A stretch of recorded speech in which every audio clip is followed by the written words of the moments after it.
And I want you to be thinking of a big picture. The big picture, I want you to filter this talk through three things. The first thing I want you to filter through is knowing where you're going with your life. If you know where you're going with your life, things are a lot better and they're a lot easier to make choices, especially the hard choices. And if you don't know where you're going in life, and so you may be at that stage where you say, I don't know what I want to do. What year are you guys? Juniors, seniors? Seniors. So you got 2 months left here, and that's it. The party's over at this season of your life. So you may or may not know where you're going right now. The least you can do is think about, I know where I don't want to go.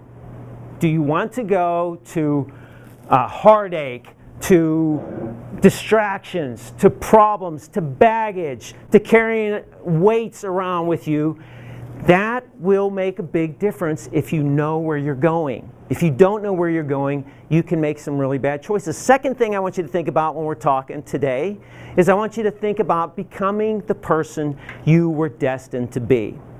Every one of you has gifts and talents and skills, and you may not have discovered them yet. You may not have discovered many or any of them yet. But you do have talents and gifts. And don't let anybody tell you that you're stupid about anything. We do stupid stuff. Everybody does stupid stuff. But you're not stupid.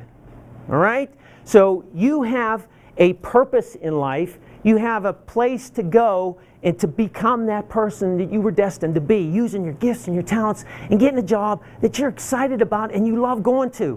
If you get involved with a job that you love doing, you never have to work another day in your life.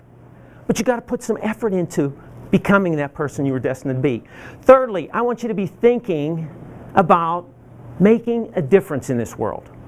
How do you make a difference in this world? If you know where you're going, you become the person you're destined to be, you are freed up to make a difference in this world. If you are carrying a bunch of baggage and problems and sorrow and pain with you, you have a difficult time making a difference in the world. It's so hard to do that because you're so wrapped up in your problems and your cares. So you have to be thinking about that. So those three things I want you to be thinking about in this discussion. Now, my background is I've been working with teenagers for over 35 years. Started out as a Sunday school teacher, and then I went to a youth group, and then I helped start a program in 1991 for delinquent teenage boys. And we took these guys out into the wilderness and did these expeditions where we'd go to the Everglades and paddle amongst the alligators and camp out in the mountains and take our food and clothing and shelter all on our backs and just go out in the woods. One time we were digging out snow to put our tents up, and you'd have to walk in snowshoes. All this stuff to build character in them, and we used to train them and say, okay, here's how you survive in the wilderness. You got to do this with your food. You got to hang it up because bears and little critters will come and eat it if you don't. If you don't take these proper precautions when you're setting your tent up in a rainstorm, guess what? You will be wet and cold all night. So we would tell these guys, here's how you do it. And someone would go, they were just having so many issues, they'd go, I ain't listening to you, I don't care. I said, okay, that's fine. You don't have to listen to us. No problem. But when we got out into the wilderness, and it was raining, and they got all their stuff wet, and they were soaked and miserable, and they couldn't sleep all night. Then they were going, oh gosh, I didn't know it was going to be this bad. I didn't know it was this terrible. We would say, you should have listened back then. Mother Nature is a hard taskmaster. Now, unfortunately, with your sexual behaviors, she's still a very hard taskmaster. If you make some mistakes, it's not really easily forgiven. Does everybody here know the difference between bacterial and viral STDs? Anybody know? Really important that you know that.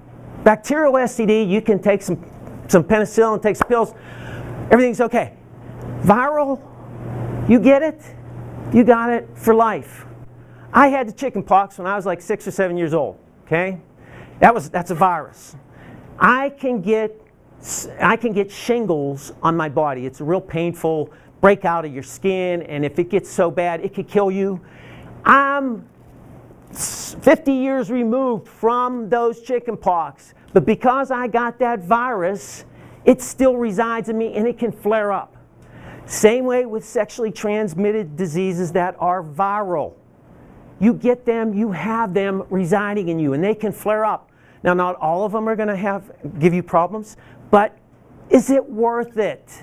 Do you know where you're going with your life? Do you know you want this good family? Do you know you don't want STDs haunting you? And in the commercials, you see there's a girl frolicking down the beach. She's going, "Hi, my name's Janie, and I got herpes, and it's not that bad." Yes, it is. Herpes not fun. It's not okay. You can't just take a little salve and a pill or something and it goes away and it's all fun. No, it's not. It's not fun. So why get it in the first place? In STDs today, you don't even have to have sex. Okay? You can just have skin-to-skin contact with some of them. And you get it. All right? So be thinking, where do you